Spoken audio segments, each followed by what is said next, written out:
Just a glorified security guard. Those 4 words, delivered with the casual cruelty that only family can master, still echo in my mind 15 years later.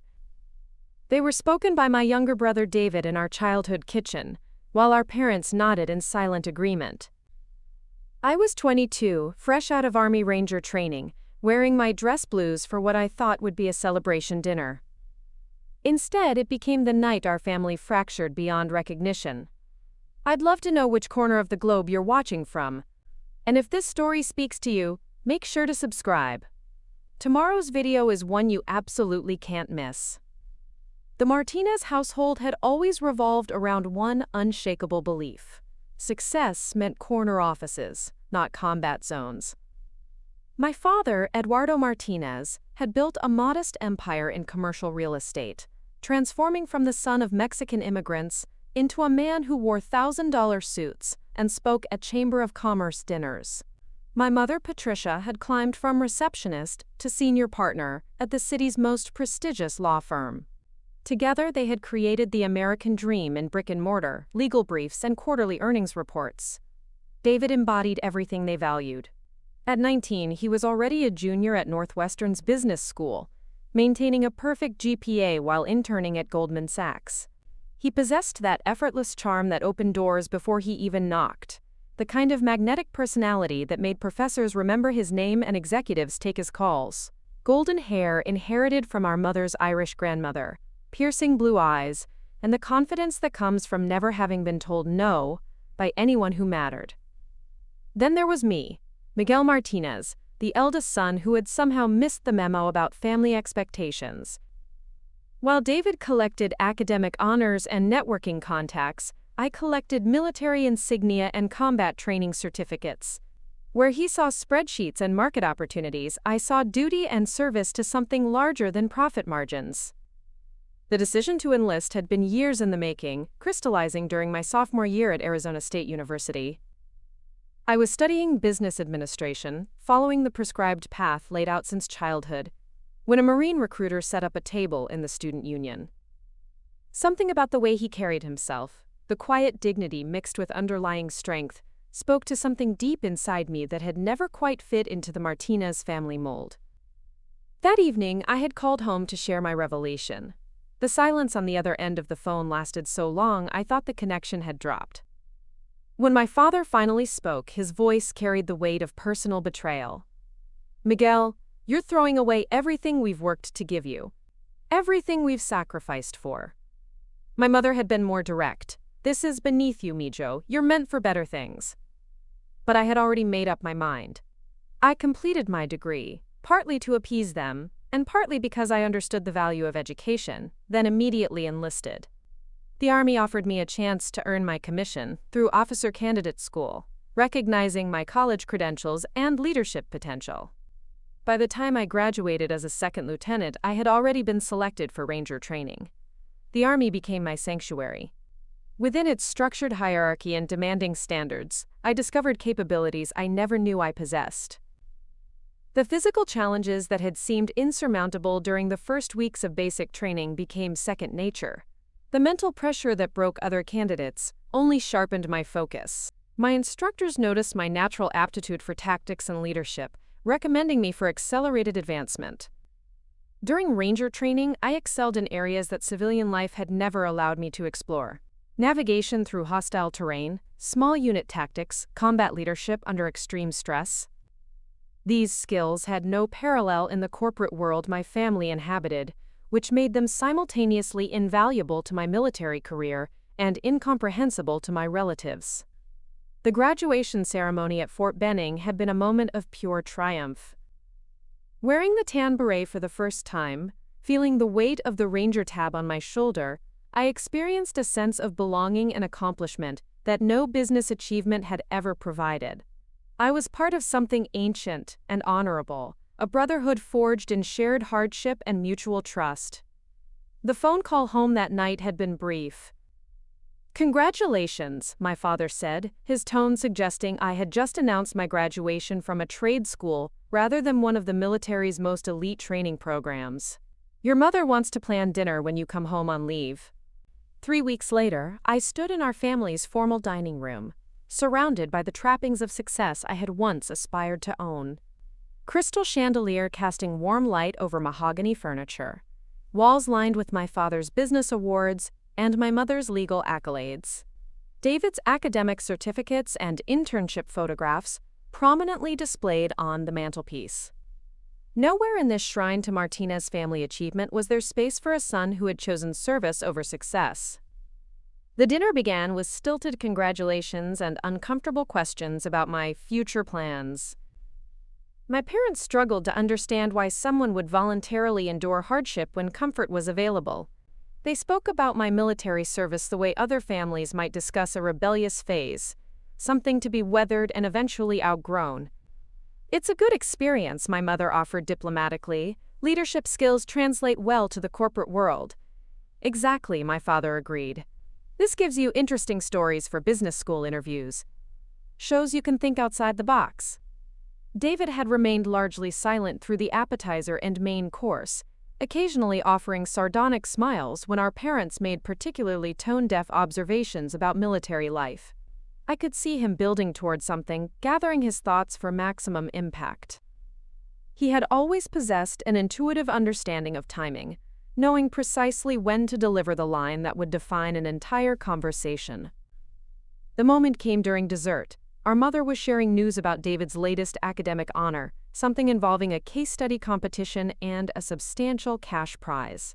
The judges said his presentation showed exceptional analytical thinking, she beamed. Real Fortune 500 executive potential. "Unlike some career choices," David added casually, not looking up from his chocolate mousse, "which require absolutely no thinking at all." The table fell silent. Even our parents seemed surprised by the directness of his attack. "Excuse me?" I asked, though I had heard him perfectly. David finally looked up, his blue eyes bright with malicious amusement. "Come on, Miguel, let's be honest about what you're actually doing. Following orders, carrying a rifle, standing guard duty, it's not exactly rocket science." "David," our mother warned, but her tone carried no real authority.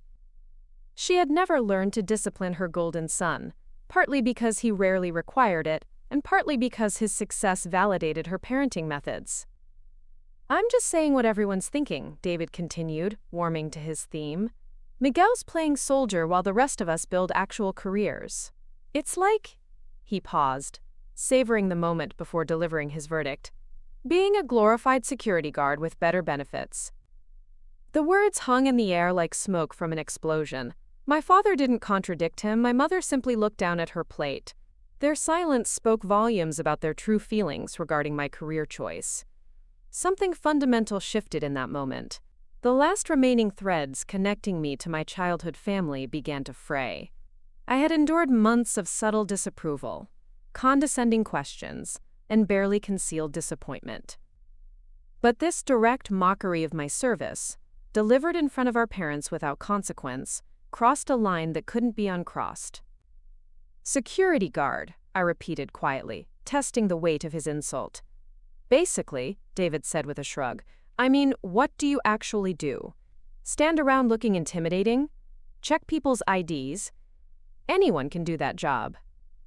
The rage that filled me was unlike anything I had experienced during the most challenging moments of military training. This wasn't the clean anger that came from physical exhaustion or tactical failure.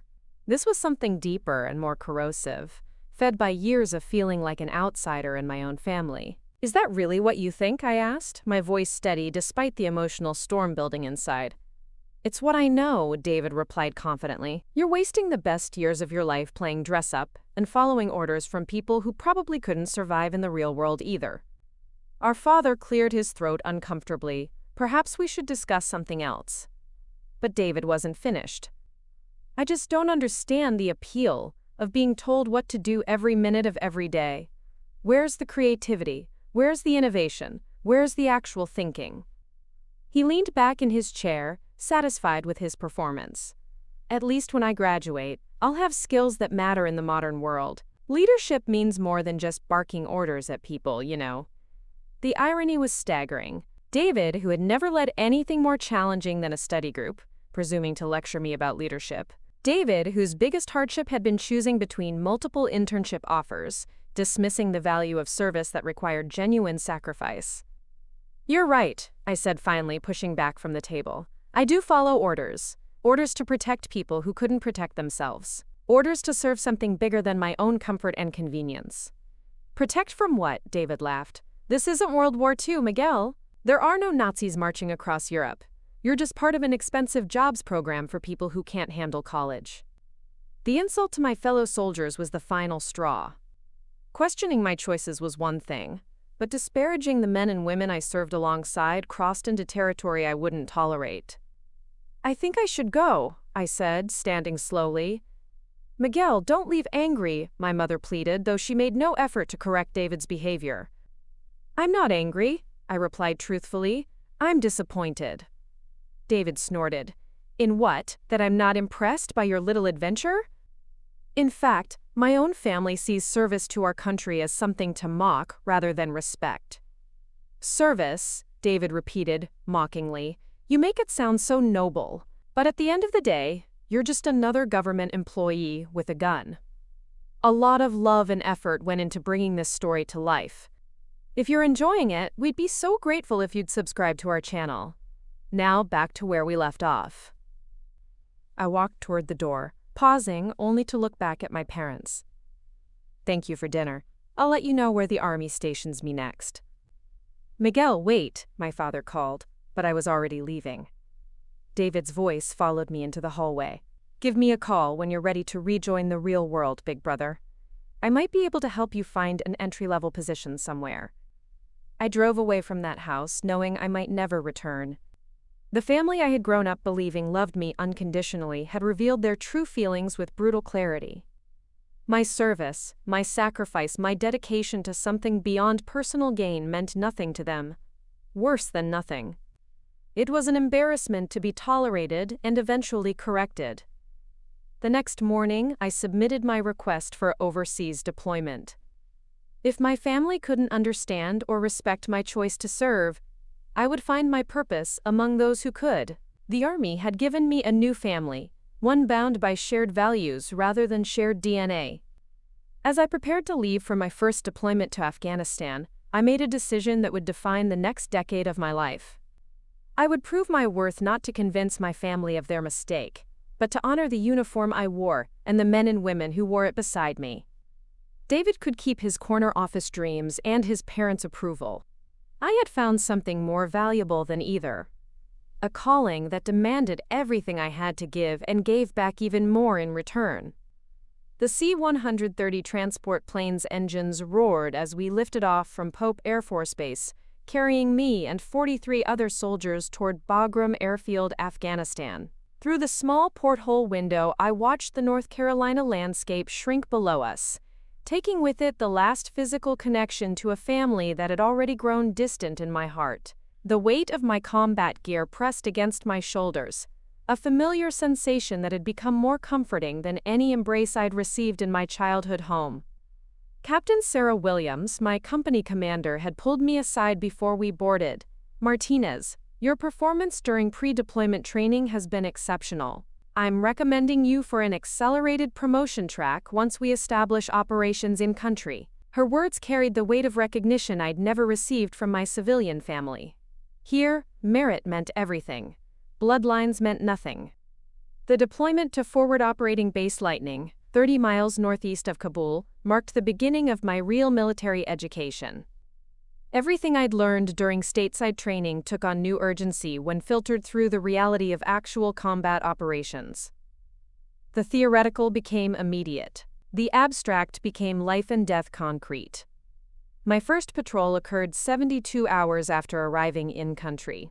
Staff Sergeant Rebecca Chen, a veteran of 2 previous deployments, led our squad through the dusty streets of a village whose name I couldn't pronounce correctly despite 3 attempts. "Keep your head on a swivel, Lieutenant," she advised, her voice steady despite the obvious tension. "Out here, complacency kills faster than bullets." The weight of responsibility for the 11 soldiers under my command pressed down like the Afghan heat. These weren't training exercises with predetermined outcomes. Every decision I made could bring them home safely or send them back in flag-draped coffins. The magnitude of that reality dwarfed any pressure I'd felt during business school presentations or family dinner conversations. During those first weeks, I discovered capabilities within myself that civilian life had never demanded. Leading a nighttime reconnaissance mission through terrain that could hide insurgent forces required a different kind of analytical thinking than David's case study competitions. Coordinating air support while under enemy fire demanded split-second decision-making that no classroom scenario could replicate. The men and women in my unit came from backgrounds as diverse as America itself. Sergeant Maria Rodriguez had grown up in East Los Angeles, joining the Army to earn money for nursing school. Corporal James Thompson left his family's Iowa farm because he wanted to serve something larger than corn futures. Private First Class Anthony Washington had enlisted straight out of high school in Detroit, seeing military service as his pathway to college and a career in engineering. None of them cared about my family's real estate empire or law firm partnership. What mattered was whether I could read terrain features correctly during navigation exercises, whether I remained calm under pressure during firefights, whether I put their safety above my own comfort when making tactical decisions. In their eyes, I earned respect through competence and courage, not inheritance or connections. 3 months into deployment, our unit received orders for a particularly challenging mission. Intelligence reports indicated that a high-value target was operating from a compound in the mountains near the Pakistani border. The terrain was treacherous, the intelligence was questionable, and the insertion would require a nighttime helicopter assault followed by a potentially lengthy foot patrol through hostile territory. During the briefing, I studied satellite imagery with the same intensity David might have applied to market research, but the stakes were infinitely higher. Lives depended on getting every detail correct: extraction routes, communication protocols, contingency plans for wounded soldiers. The responsibility was simultaneously terrifying and exhilarating. "This isn't a video game, sir," Sergeant Chen reminded me privately after the official briefing concluded. "Some of these kids have never seen real combat. They're looking to you to bring them home." The mission launched at 0300 hours under a moonless sky. As our Black Hawk helicopter approached the landing zone, I felt the familiar mixture of fear and anticipation that preceded every dangerous operation. The pilot's voice crackled through my headset. 2 minutes to LZ, Lieutenant. Weather's holding, but we've got possible hostile movement 3 clicks northeast." We fast-roped into the darkness, each soldier disappearing into the night with practiced precision. The silence that followed was absolute, broken only by the distant sound of helicopter rotors fading into the distance. 11 soldiers and 1 young officer, alone in hostile territory with only our training and each other for protection. The patrol toward our objective took 6 hours through terrain that would have challenged experienced mountaineers. Rocky outcroppings provided concealment but limited visibility. Every shadow could hide an enemy fighter. Every sound could signal imminent ambush. My responsibility for the soldiers following me single file through that deadly landscape felt heavier than all the combat equipment I carried. When we finally reached the compound, reality diverged from intelligence reports. Instead of the suspected terrorist leader, we found a family of shepherds who had been using the structure as temporary shelter during seasonal migrations. The supposed weapons cache turned out to be farming tools and cooking implements. "Dry hole, Lieutenant," Sergeant Chen reported matter-of-factly. "What are your orders?"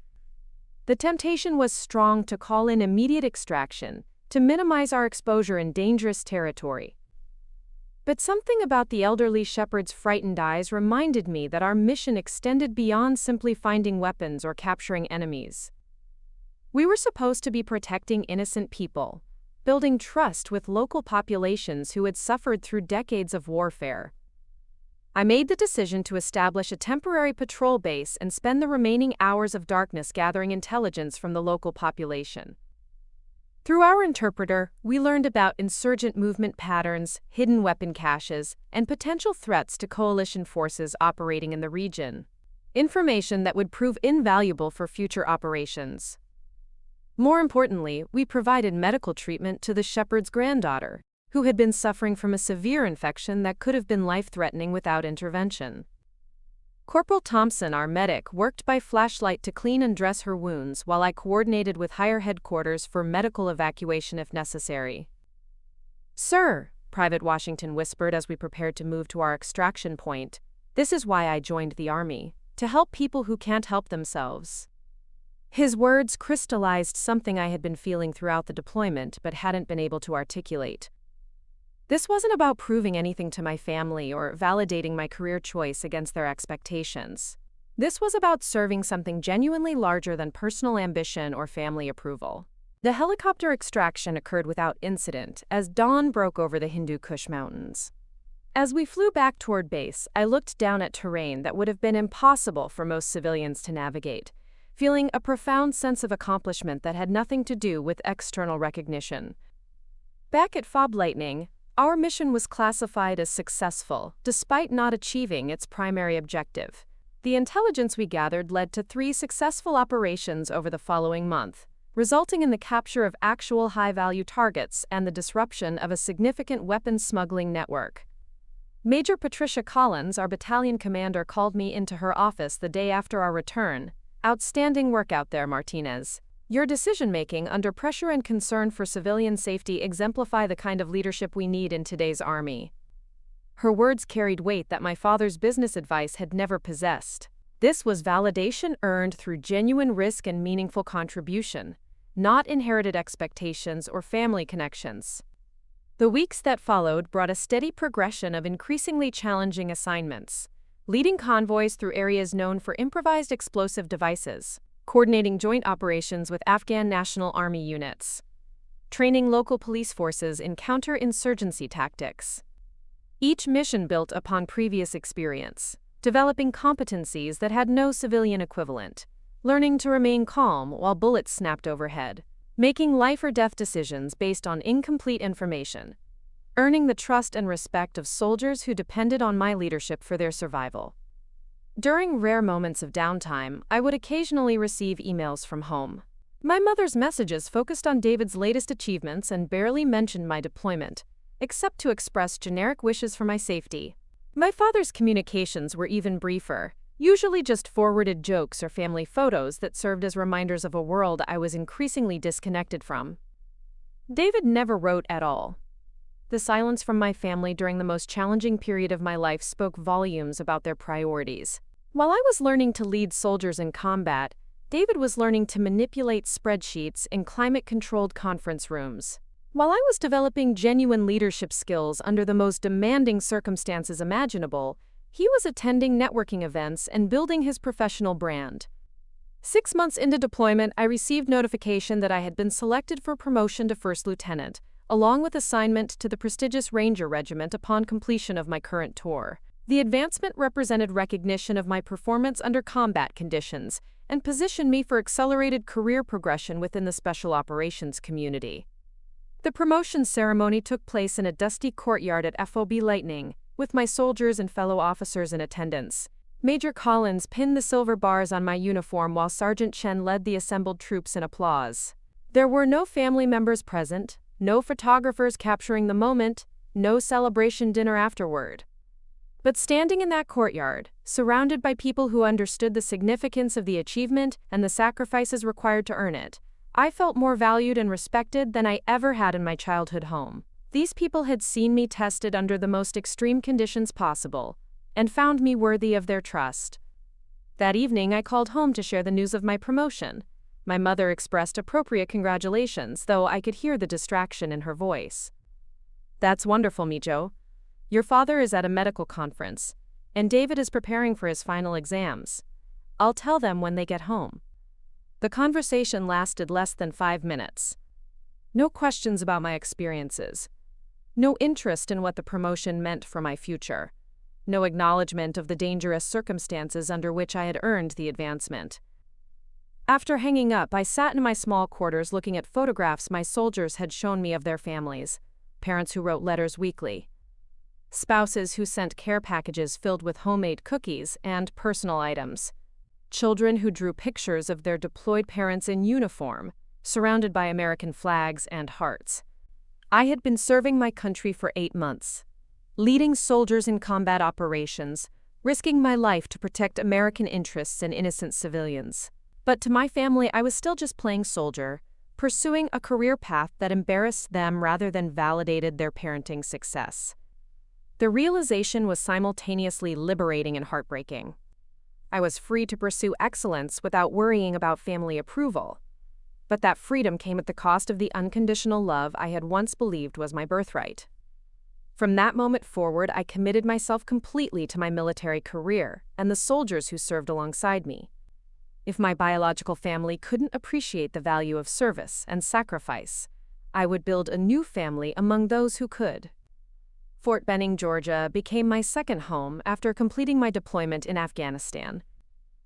The Ranger Training Brigade's selection process pushed candidates beyond anything I had experienced during my initial officer training. Out of the 47 officers who began the intensive program, only 19 would earn the coveted Black and Gold Ranger tab. The failure rate wasn't arbitrary. It reflected the uncompromising standards required for Special Operations Forces. The first phase, conducted in the sweltering heat of Georgia summer, tested every aspect of physical and mental endurance. Daily patrol exercises began at 04:00 and often continued past midnight. Sleep became a luxury measured in minutes rather than hours. Food rations were deliberately insufficient, forcing us to operate while constantly hungry and fatigued. "The purpose isn't to break you," explained Captain Marcus Reed, our primary instructor. "It's to discover what you're truly capable of when everything comfortable has been stripped away." Reed had served 3 combat tours with the 75th Ranger Regiment, earning 2 Bronze Stars and a Purple Heart. His credibility was unquestioned, his expectations non-negotiable. During the mountain phase in Dahlonega, Georgia, I led my first patrol under extreme conditions. Rain had been falling steadily for 36 hours, turning the terrain into a muddy nightmare. My squad consisted of 5 exhausted soldiers who looked to me for navigation through unmarked wilderness while carrying equipment loads that exceeded 60 pounds per person. The mission objective was straightforward: infiltrate an enemy position, gather intelligence, and exfiltrate without detection. The execution required skills that no civilian leadership program could teach. Reading topographical maps by red-filtered flashlight while rain obscured visibility. Maintaining noise discipline while moving through dense vegetation that seemed designed to snag equipment and announce our presence. 3 hours into the patrol, Specialist Daniel Foster collapsed from exhaustion. His breathing was labored, his skin pale despite the humid heat. The easy decision would have been to call for medical evacuation and abort the mission. The right decision required balancing his immediate health needs against the training value of completing our objective. "Sir, I can keep moving," Foster insisted, though his legs trembled as he struggled to stand. I made the call that would later be cited in my Ranger School evaluation report. We established a hasty patrol base, administered first aid, and redistributed Foster's essential equipment among the remaining squad members. Instead of evacuating him, we modified our route to include a checkpoint where he could rest, while the rest of us completed the reconnaissance portion. The decision required carrying additional weight over more difficult terrain, but it kept our team intact and demonstrated the adaptability that real-world operations often demanded. We successfully gathered the required intelligence and extracted it without compromise, though the physical cost was significant for everyone involved. "Outstanding leadership under adverse conditions," Captain Reed noted during the after-action review. "You demonstrated that taking care of your soldiers and accomplishing the mission aren't mutually exclusive objectives." The Florida phase brought new challenges, operating in swampland that seemed designed to test human endurance. Navigating through chest-deep water while maintaining security protocols, learning to function effectively despite constant exposure to insects, reptiles, and environmental hazards that could incapacitate the unprepared. During one particularly demanding exercise, our patrol encountered what instructors called a, quote, no-win scenario. Intelligence indicated that enemy forces held 2 separate locations, a suspected weapons cache and a group of captured friendly personnel. With limited resources and time constraints, we could realistically target only one objective. The tactical problem was designed to test decision-making under pressure, but it also reflected the moral complexity of actual combat operations. Save the prisoners or deny the enemy access to weapons that could threaten future operations? Both choices carried significant consequences. I chose the prisoners. The decision required justification to instructors who challenged every aspect of our reasoning. Lieutenant Martinez, Captain Reed pressed during the debrief, your choice potentially allows enemy forces to retain weapons that could kill American soldiers in subsequent operations. Explain your logic. The explanation came from lessons learned during my Afghanistan deployment, experiences that gave weight to theoretical scenarios. Sir, we serve to protect people, not just destroy enemy capabilities. Those prisoners have families, missions they need to complete, contributions to make. Weapons can be replaced or neutralized later. Lives cannot. The instructor's evaluation later noted that my decision demonstrated mature understanding of mission priorities and moral complexity inherent in special operations. The grade reflected not just tactical competence, but the kind of judgment that distinguished effective officers from merely competent ones. Graduation from Ranger School coincided with notification of my next assignment, the 75th Ranger Regiment stationed at Fort Lewis, Washington. The posting represented the culmination of 2 years' intensive training and combat experience. I would finally serve with the elite units I had aspired to join since my first day in the Army. The Ranger Regiment operated differently from conventional forces. Missions were classified, deployments were frequent, and standards were absolute. Rangers deployed to locations that didn't officially exist, conducting operations that would never appear in newspaper headlines. The responsibility was immense, the autonomy unprecedented. My first operation with Alpha Company occurred 6 weeks after arriving at Fort Lewis. The target was a compound in an undisclosed location where intelligence suggested high-value individuals were planning attacks against American interests. The mission required infiltration by helicopter, neutralization of threats, and extraction of both personnel and intelligence materials. Martinez, you're leading the second squad, announced Major Patricia Valdez during the mission briefing. This isn't training anymore. Everything we do out there has real-world consequences. The helicopter insertion took place during a moonless night, our aircraft flying below radar coverage to avoid detection. As we fast-roped into the landing zone, I felt the familiar surge of adrenaline that preceded dangerous operations. But this time, the feeling was tempered by confidence earned through months of intensive preparation. The compound assault required split-second coordination between multiple elements. First squad secured the perimeter while my squad cleared the main structure. Third squad handled potential escape routes. Communication was conducted through hand signals and whispered radio transmissions, maintaining operational security while coordinating complex movements. Inside the compound, we discovered intelligence materials that would later prove instrumental in preventing a planned attack against American diplomatic facilities. The operation concluded without friendly casualties, though 2 enemy combatants were neutralized during the assault. The mission was classified as a complete success. Textbook execution, Major Valdez noted during the post-mission debrief. Your squad's performance during the building clearance was exemplary. The commendation letter that followed would become part of my permanent record, documenting performance under the most demanding circumstances the military could provide. But more importantly, the successful operation validated years of training and demonstrated my readiness for increased responsibility within the special operations community. 3 months later, I received notification of my promotion to captain, along with an assignment as company commander for Alpha Company's newest unit. At 25, I would be responsible for leading 68 elite soldiers in operations that required absolute precision and unwavering courage. The promotion ceremony took place in a small conference room at Fort Lewis, attended by my soldiers and fellow officers. Major Valdez pinned the captain's bars on my uniform while reading the official citation recognizing my combat leadership and tactical competence. Captain Martinez has demonstrated exceptional leadership ability under combat conditions, she read from the formal commendation. His performance during classified operations reflects the highest traditions of the Ranger Regiment and the United States Army. After the ceremony, I called home to share news of my promotion. The conversation with my mother lasted exactly 7 minutes. She expressed appropriate congratulations but quickly shifted the discussion to David's recent achievement: acceptance into Harvard Business School's Executive MBA program. He's being sponsored by his firm, she explained proudly. They're investing in his education because they see his potential for senior leadership roles. The irony was striking. David's potential was being recognized through academic programs and corporate sponsorship. My proven leadership was being demonstrated through successful combat operations and the lives of soldiers who trusted me with their safety. "That's wonderful for David," I replied genuinely. "I'm sure he'll do well." "And you, Mijo, what does this promotion mean for your future?"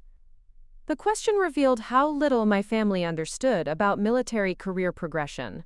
To them, promotion was simply advancement up a corporate ladder toward higher salaries and better benefits. They couldn't comprehend that my promotion represented recognition of competence demonstrated under life or death conditions. "It means I'm being entrusted with greater responsibility," I explained, "leading more soldiers, conducting more complex operations." "Well, that's nice," she replied, though her tone suggested she was already thinking about something else. "Your father wants to know if you've considered when you might transition back to civilian work. He knows several executives who value military experience." The assumption that my military service was temporary, a resume-building exercise before returning to the real world of business, demonstrated how fundamentally my family misunderstood my chosen path. They saw my career as an extended internship rather than a lifetime commitment to service. "I'm exactly where I want to be," I said firmly. "Of course, but you should keep your options open. David always says that successful people plan multiple career paths." After ending the call, I sat in my quarters looking at the captain's bars on my uniform. Each promotion had been earned through demonstrated competence under increasingly demanding conditions. The soldiers under my command respected my judgment because they had seen it tested in circumstances where mistakes cost lives.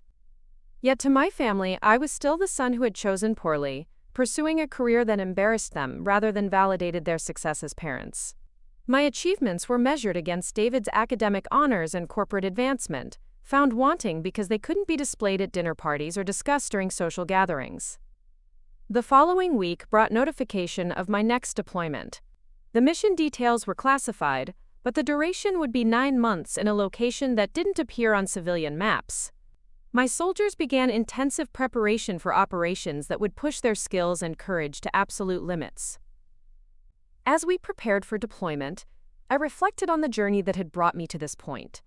2 years earlier, I had been a young lieutenant learning to navigate family disappointment and military expectations. Now I was a seasoned captain, preparing to lead elite soldiers in classified operations that directly impacted national security. The transformation hadn't occurred in boardrooms or academic institutions. It had been forged through shared hardship with soldiers who became brothers, through successful missions under impossible conditions, through the gradual accumulation of competence that could only be earned through authentic testing. My family's approval had become irrelevant to my sense of self-worth. The validation that mattered came from soldiers who trusted me with their lives, from superior officers who recognized my potential for greater responsibility, from successful operations that protected American lives and interests. I had found my calling, and it was everything that David's corporate aspirations were not: dangerous, meaningful, and completely dedicated to serving something larger than personal ambition. The Pentagon briefing room fell silent as Colonel James Harrison finished reading my operational summary. Fluorescent lights hummed overhead, while senior officers absorbed details of our unit's performance during the previous 18 months. Charts and graphs displayed mission success rates, casualty statistics, and strategic impacts that told only part of the story. The classified nature of our operations meant that our most significant achievements would never be publicly acknowledged. "Captain Martinez," Colonel Harrison said, looking up from the thick folder bearing my name, "your unit has completed 47 classified operations with a 100% mission success rate. 0 friendly casualties. Intelligence gathered has prevented 6 confirmed terrorist attacks against American interests." The statistics represented more than numbers on a Pentagon briefing slide. Each successful mission meant families who would never know their loved ones had been saved by our actions. Each prevented attack represented lives protected by soldiers whose names would never appear in newspaper headlines or television reports.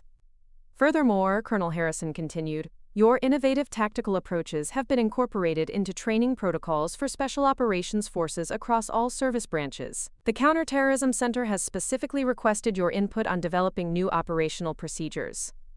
The recognition felt surreal. 5 years earlier, my brother had dismissed my military service as glorified security work. Now, senior Pentagon officials were seeking my expertise on matters of national security.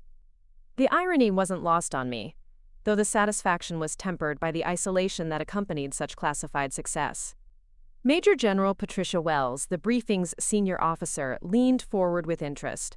Captain, your psychological evaluation scores indicate exceptional stress management and decision-making capabilities under extreme pressure. Have you considered advanced leadership positions within the special operations community? The question represented an opportunity I had been working towards since my first day in Ranger training. Special operations leadership meant responsibility for multiple units, oversight of increasingly complex missions, and direct involvement in strategic planning at the highest levels of government. Yes, ma'am, I replied. I believe I can contribute significantly to special operations doctrine and training. Excellent, General Wells said, making a note in my file. I'm recommending you for the Special Operations Advanced Leadership course at Fort Bragg, followed by assignment to the Joint Special Operations Command. You'll be working directly with Pentagon planners on counterterrorism strategy. The assignment represented the pinnacle of special operations career progression.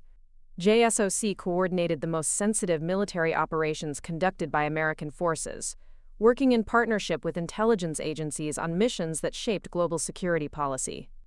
Officers selected for JSOC assignments were considered the elite within the elite, responsible for operations that directly influenced American foreign policy. 3 weeks later, I found myself at Fort Bragg, North Carolina, beginning the most intellectually demanding military education I had yet encountered.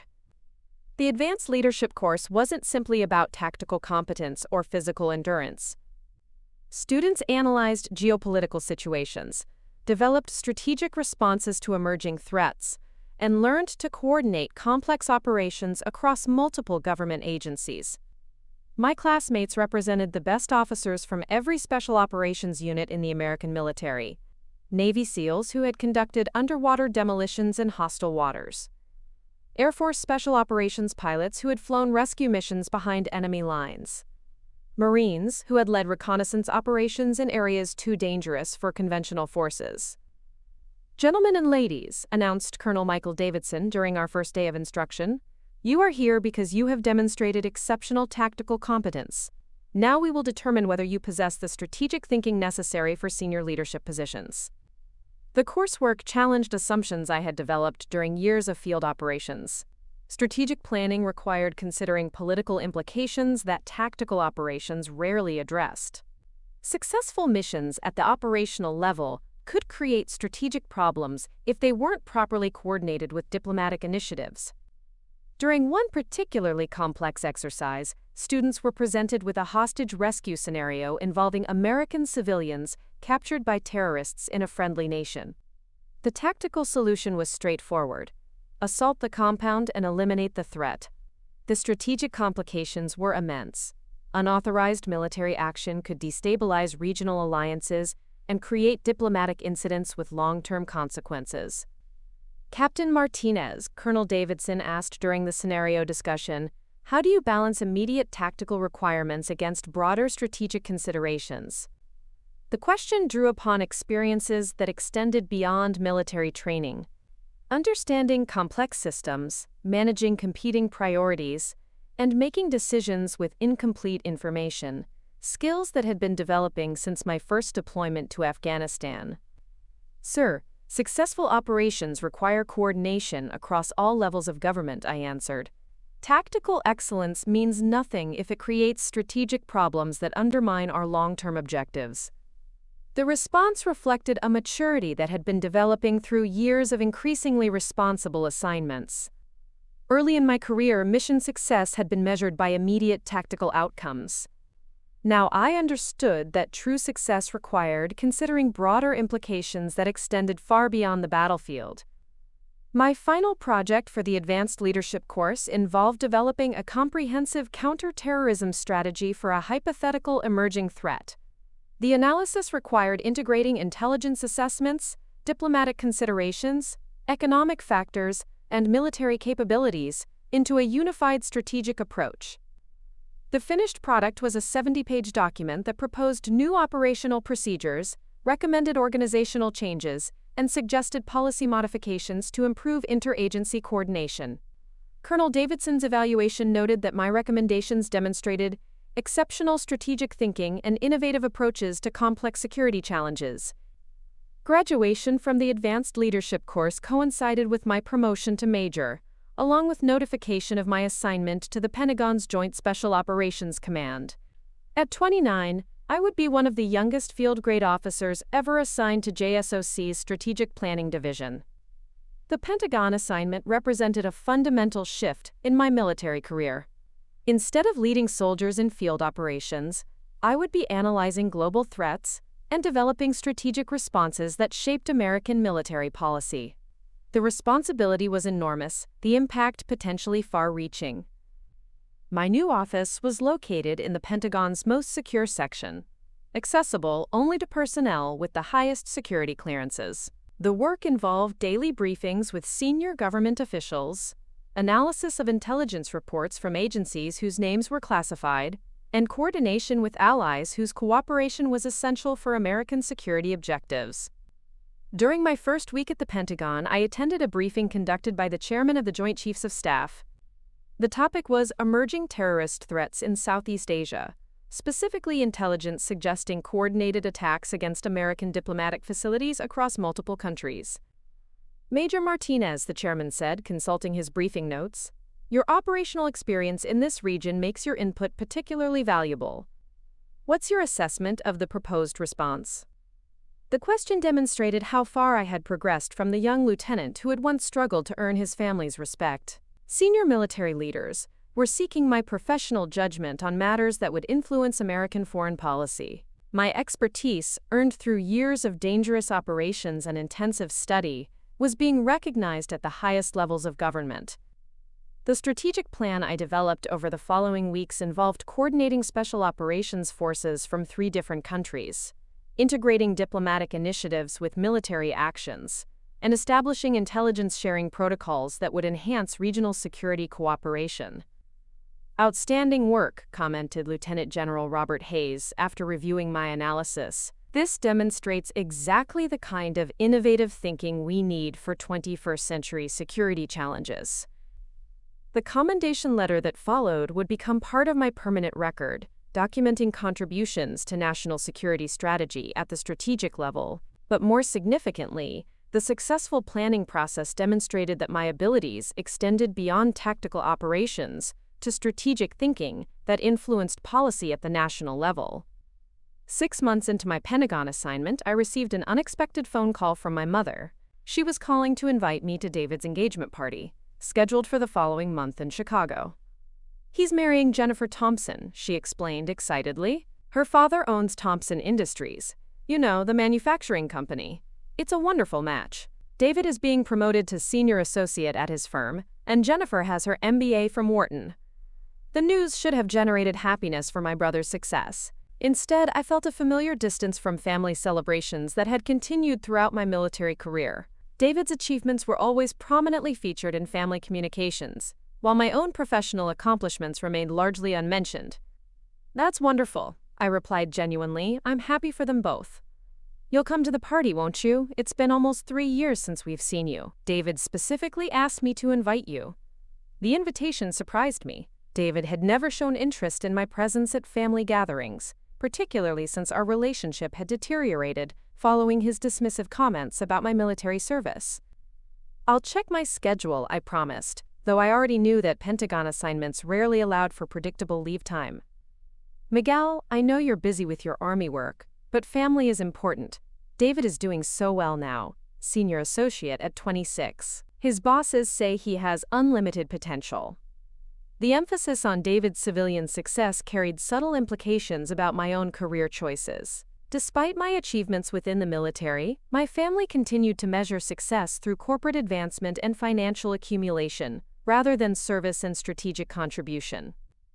After ending the call, I sat in my Pentagon office looking at classified documents that outlined American military strategy for the next 5 years. My input would influence decisions that affected global security, yet my family saw my career as somehow less valuable than David's corporate advancement. The isolation was profound. My work required absolute discretion. I couldn't share details of my assignments or achievements with anyone outside the intelligence community. The most significant accomplishments of my career would never be publicly acknowledged, never be celebrated at family gatherings, never be understood by people who measured success through conventional metrics. I'm a clev. That evening, I walked through Arlington National Cemetery, a ritual I had developed whenever the weight of isolation became particularly heavy. Thousands of white headstones marked the graves of service members who had made the ultimate sacrifice for their country. Their families grieved publicly acknowledged losses, receiving medals and flags in ceremonies that honored their loved ones' service. My service involved a different kind of sacrifice, the anonymity that protected operational security but prevented public recognition. The soldiers under my command understood the significance of our missions, but their families could never know the details of what their loved ones accomplished in service to their nation. Standing among those graves, I reflected on the path that had brought me to this point. The family that had once defined my identity had become increasingly irrelevant to my sense of purpose and self-worth. The validation that mattered came from successful missions that saved lives, from strategic plans that enhanced national security, from the trust placed in me by senior military leaders who understood the value of dedicated service. I had achieved everything I had set out to accomplish when I first decided to pursue a military career. My expertise was recognized at the highest levels of government, my strategic thinking influenced national policy, and my operational experience had saved countless lives through both direct action and preventative planning. Yet the success came with a profound loneliness that civilian achievements could never match. David's engagement party would be covered by society photographers and celebrated by hundreds of family friends. My promotion to major had been witnessed by 3 Pentagon colleagues in a brief ceremony that couldn't be photographed or publicly announced. The isolation was the price of serving in the shadows, protecting a nation that would never know the specifics of how it was protected. It was a sacrifice I had made willingly, understanding the requirements when I first chose this path. But walking through Arlington that evening, I understood more clearly than ever before the personal cost of choosing service over conventional success. The text message arrived while I was reviewing classified intelligence reports in my Pentagon office. 3 simple words from my mother that would shatter 8 years of carefully maintained distance. Dad has cancer. I stared at the phone screen, reading those words repeatedly as though repetition might change their meaning. The message continued with medical details that my mother had clearly gathered from multiple doctor consultations. Stage 3, pancreatic cancer. Aggressive treatment protocol. Uncertain prognosis. Treatment begins Monday at Northwestern Memorial Hospital in Chicago, she wrote. The doctors say family support is crucial for recovery. Please come home, Miguel. We need you.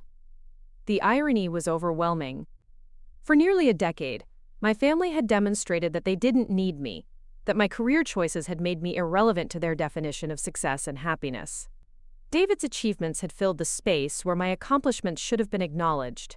My parents had constructed a family narrative that simply omitted my contributions to anything meaningful. Now facing a genuine crisis, they were reaching out to the son they had effectively disowned through years of benign neglect and subtle dismissal. I set down the intelligence report I had been analyzing, a strategic assessment that would influence American military policy for the next 5 years, and contemplated the personal implications of my mother's message. My expertise was currently required for planning operations that could save thousands of lives. My strategic recommendations were scheduled for presentation to the Secretary of Defense the following week. But my father was dying. Lieutenant Colonel Amanda Price, my immediate supervisor at JSOC, noticed my distraction during our afternoon briefing. Martinez, you seem preoccupied. Everything all right? The security protocols surrounding my position made personal disclosure complicated. I couldn't simply announce family emergencies and request leave like officers in conventional assignments. Every absence had to be justified and approved through multiple levels of command, particularly when classified projects required my specific expertise. "Family medical emergency, ma'am," I explained carefully. "I may need to request emergency leave." Colonel Price's expression shifted from professional concern to personal understanding. Despite the demands of our classified work, she had always demonstrated genuine care for the officers under her command. "Serious?" she asked. "Yes, ma'am. My father has been diagnosed with pancreatic cancer." The words felt strange in my mouth. For years, I had trained myself to compartmentalize personal emotions, to maintain operational effectiveness. Discussing my father's mortality in the sterile environment of Pentagon briefing rooms felt like mixing incompatible worlds. "I'm sorry to hear that," Colonel Price said sincerely. "How much time do you need?" The question forced me to confront the complexity of returning to a family that had never understood or valued my chosen path. How long would it take to provide meaningful support to people who had spent years demonstrating that my presence was optional at best? "I'm not certain, ma'am. The treatment protocol is experimental. Recovery timeline is unpredictable." "Submit your leave request immediately," she instructed. "I'll expedite approval through the chain of command. Family comes first, Major." Her words carried weight that my own family had never seemed to understand. In the military, the concept of family extended beyond biological relationships to include the bonds forged through shared service and mutual sacrifice. Colonel Price's immediate willingness to accommodate my family emergency demonstrated the kind of support I had learned to expect from my military family, support that had been largely absent from my civilian relationships. The flight to Chicago provided 3 hours of enforced reflection time that I had been avoiding since receiving my mother's message. Looking down at farmland in small cities from 30,000 feet, I considered the emotional landscape I was about to re-enter. 8 years had passed since that disastrous family dinner when David had dismissed my service as glorified security work. 8 years during which I had built a distinguished military career while my family celebrated David's corporate advancement. 8 years of maintaining minimal contact to avoid the disappointment that inevitably accompanied interactions with people who couldn't understand my career choices. Now I was returning as Major Miguel Martinez, a Pentagon strategic planner whose recommendations influenced national security policy. But to my family, I would still be the son who had chosen poorly, pursuing a career that embarrassed them rather than validated their success as parents. The taxi ride from O'Hare Airport to Northwestern Memorial Hospital took 45 minutes through familiar Chicago neighborhoods. Streets where I had grown up, landmarks that held childhood memories, architecture that represented the conventional success my family had always valued over military service. Northwestern Memorial's oncology wing was a testament to modern medical sophistication, gleaming floors, state-of-the-art equipment, and an atmosphere of controlled efficiency that reminded me of Pentagon facilities. The difference was that here, the battle was against disease rather than foreign threats. I found my family in the waiting room outside the chemotherapy treatment center. My mother looked smaller than I remembered, stress and worry etched into features that had once projected confident authority. David sat beside her, still perfectly groomed but showing signs of strain that his usual charm couldn't completely mask. "Miguel," my mother said, rising quickly when she saw me, "thank God you came." Her embrace felt awkward after years of minimal physical contact. We had both changed. She had aged in ways that phone conversations hadn't revealed, and I had developed the bearing that came from years of military leadership responsibilities. "How is he?" I asked, noting that my father wasn't present in the waiting room. "Tired," she replied. "The treatment is aggressive. He's been asking for you." The statement surprised me. During our limited phone conversations over the previous years, my father had rarely mentioned wanting to see me. Our relationship had remained cordially distant, marked by polite inquiries about my health and vague references to my Army work that demonstrated his continued incomprehension of my career significance. David stood to greet me, extending his hand with the practiced politeness that had been characteristic of our interactions since his engagement announcement 3 years earlier. He looked successful in the way our family had always defined success: expensive suit, confident posture, accessories that announced his corporate achievement. "Thanks for coming, Miguel," he said, though his tone suggested obligation rather than genuine gratitude. Mom's been worried about handling this alone. The implication that I had been absent by choice rather than by family indifference wasn't lost on me. David's ability to reframe situations to protect his preferred narrative remained unchanged. "Where is Dad now?" I asked, avoiding engagement with David's subtle accusation. "Treatment room," my mother explained. "He should be finished in about an hour. The doctors say the first few sessions are the most difficult." We settled into the uncomfortable chairs that furnished hospital waiting rooms, surrounded by other families facing similar medical crises. The artificial lighting and institutional decor created an atmosphere where time seemed suspended, where normal life concerns faded into irrelevance compared to questions of survival and recovery. "So," David said after several minutes of silence, "how's the military treating you? Still enjoying your service?" His tone carried the same dismissive undertone that had characterized his attitude toward my career since our initial confrontation 8 years earlier. Even in the context of our father's serious illness, David couldn't resist subtle demonstrations of his continued belief that my career choices were somehow inferior to his own. "It's been rewarding," I replied carefully, aware that discussing my actual responsibilities would violate security protocols. "I'm currently assigned to strategic planning in Washington." "Strategic planning," David repeated, his expression suggesting that he found the phrase amusing. "Sounds important." My mother intervened before the conversation could deteriorate further. "David has been promoted again," she announced proudly. "Senior vice president now. His firm is expanding their international operations, and they want him to oversee the European division." The news represented exactly the kind of achievement my family had always valued: corporate advancement that came with increased salary, enhanced status, and recognition within their social circle. David's success was visible and comprehensible in ways that my classified military achievements could never be. "Congratulations," I said sincerely. "That's a significant responsibility." "Thanks," David replied, though his expression suggested he was waiting for me to acknowledge the superiority of his career path. "It's exciting to be building something meaningful, actually creating value in the global marketplace." The implicit comparison to my military service was unmistakable. In David's worldview, corporate success represented meaningful contribution, while military service remained an extended form of recreational activity for people who couldn't succeed in the real world of business. Before I could respond, a nurse appeared in the waiting room doorway. "Martinez family, your father is ready to see you now." The moment I had been dreading and anticipating in equal measure had arrived.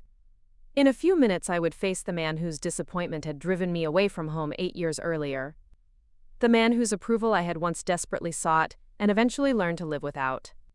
The man who is now fighting for his life, while I had become someone he had never bothered to understand.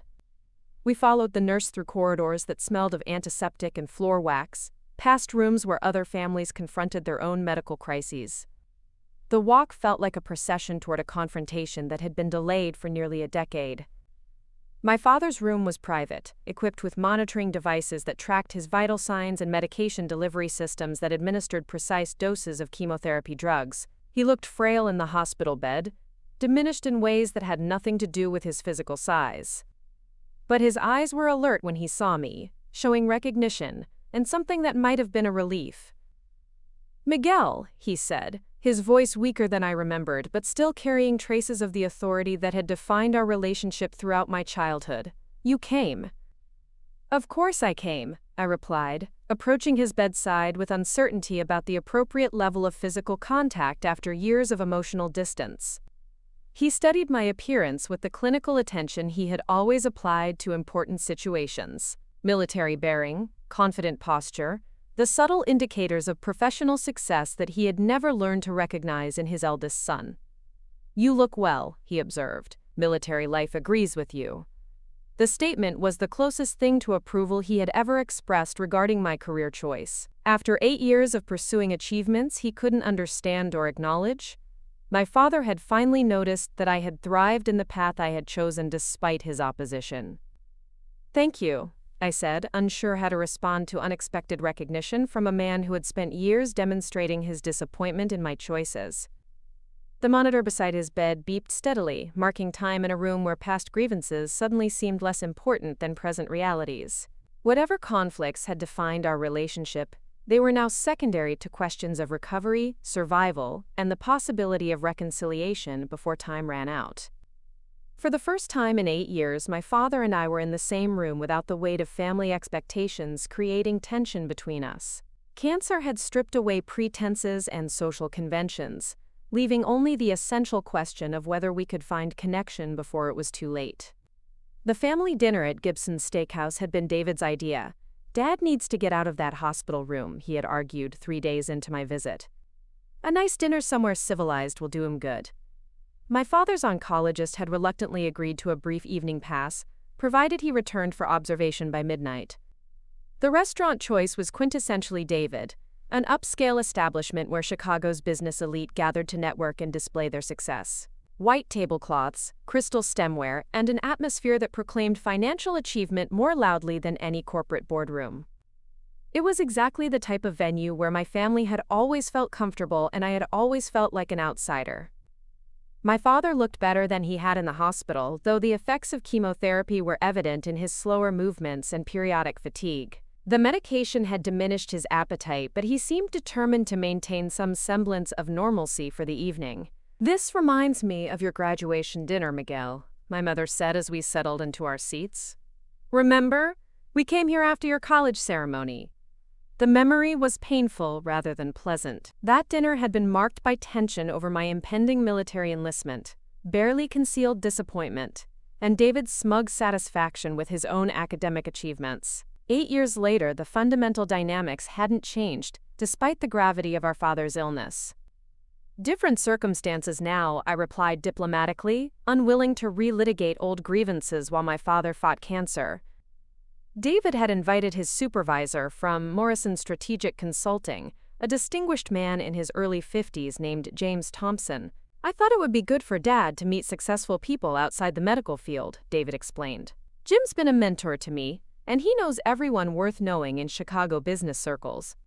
Thompson arrived precisely on time, carrying himself with the confidence that came from decades of corporate success. His handshake was firm, his suit expensive, and his manner suggested someone accustomed to being the most important person in any room. "David speaks very highly of you," Thompson said to my parents during introductions. "He's one of our brightest young executives, real leadership potential." The praise was everything my parents wanted to hear about their younger son. David's success validated their parenting methods and provided exactly the kind of social recognition they had always valued above personal character or meaningful contribution. "And you must be Miguel," Thompson continued, extending his hand toward me. "David mentioned you're in the military." The casual dismissal was familiar territory. In David's worldview, and apparently in Thompson's, military service was a detail worthy of brief acknowledgement before moving on to more interesting topics like quarterly earnings and market expansion strategies. "Yes, sir," I replied simply, offering no elaboration that might complicate their comfortable assumptions about my career significance. The conversation during appetizers followed predictable patterns.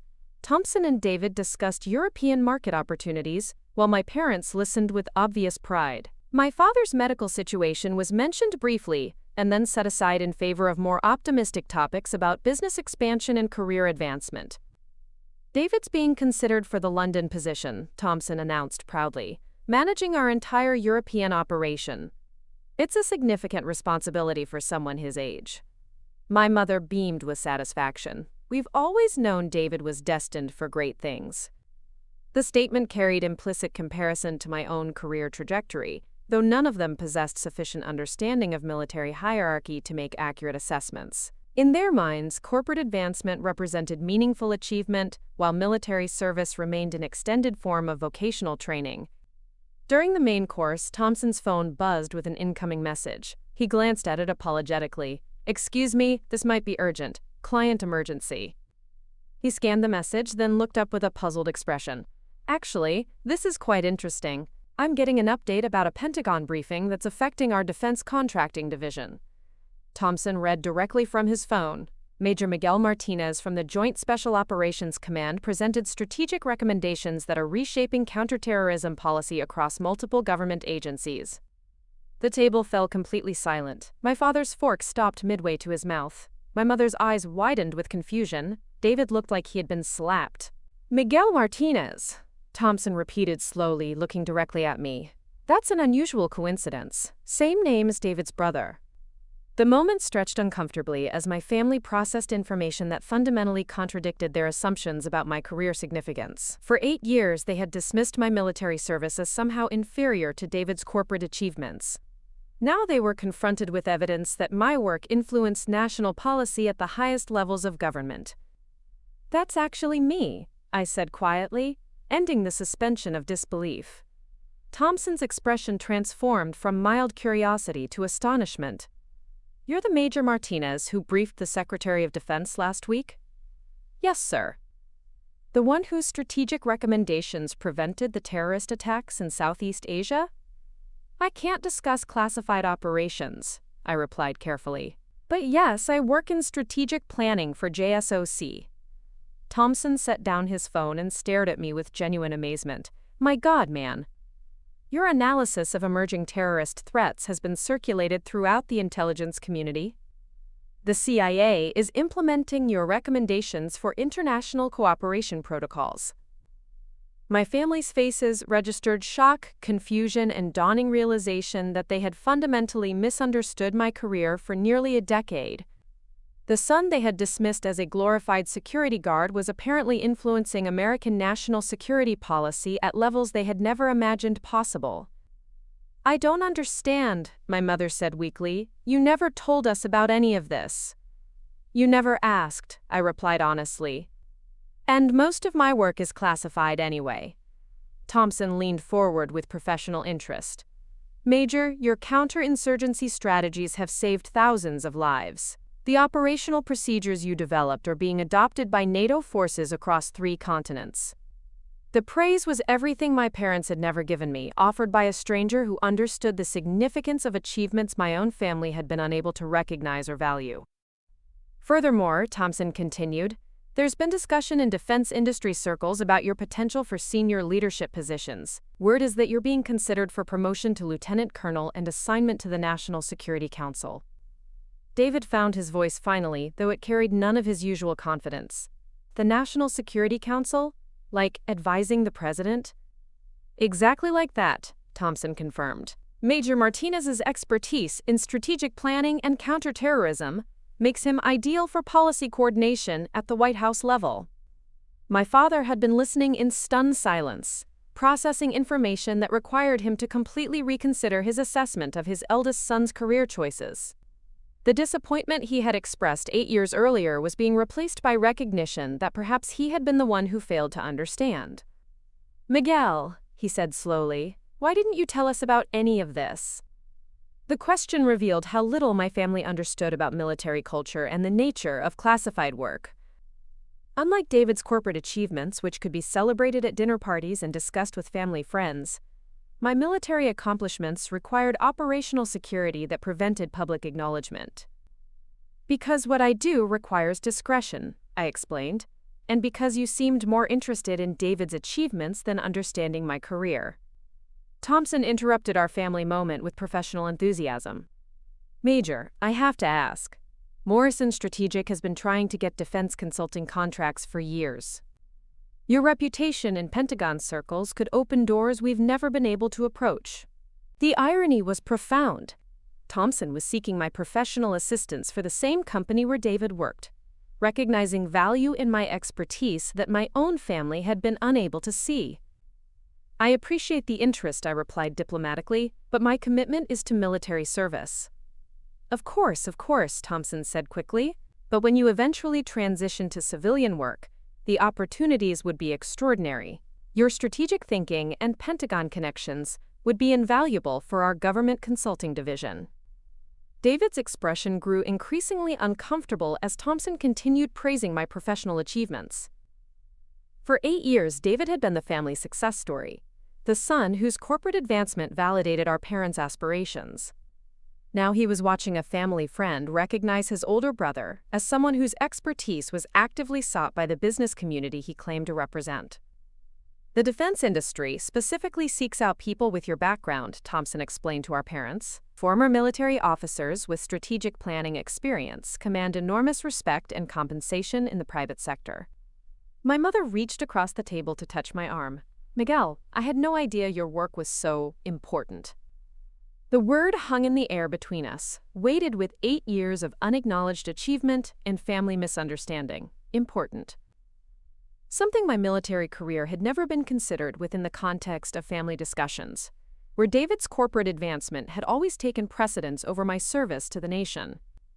Most of what I do can't be discussed publicly, I said gently. The nature of the work requires operational security. Thompson nodded with understanding. Classified operations, strategic planning, counter-terrorism analysis. It's all sensitive material that protects both national security and the safety of personnel conducting the operations. My father was studying me with the same clinical attention he applied to complex medical cases, reassessing assumptions he had maintained for nearly a decade. You're saying Miguel's work actually saves lives? Absolutely, Thompson confirmed without hesitation. Strategic planning at the Pentagon level prevents conflicts, disrupts terrorist networks, and coordinates international cooperation that protects American interests worldwide.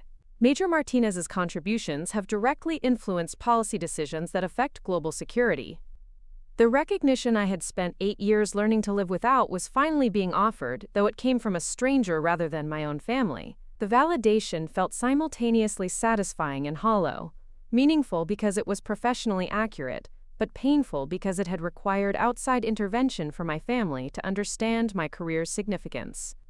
David remained largely silent through the remainder of dinner, occasionally glancing at me with expressions I couldn't interpret. Whether he was experiencing genuine respect for my achievements or resentment at having his status as the family success story challenged, I couldn't determine. As we prepared to leave the restaurant, Thompson handed me his business card. Major, I meant what I said about future opportunities. When you're ready to transition to civilian work, Morrison Strategic would be honored to discuss leadership positions with you.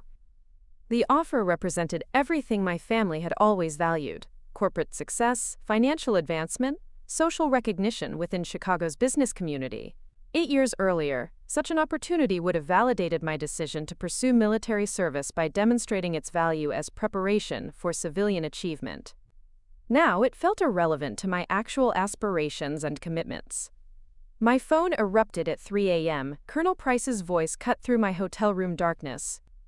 Martinez, we need you airborne in 2 hours.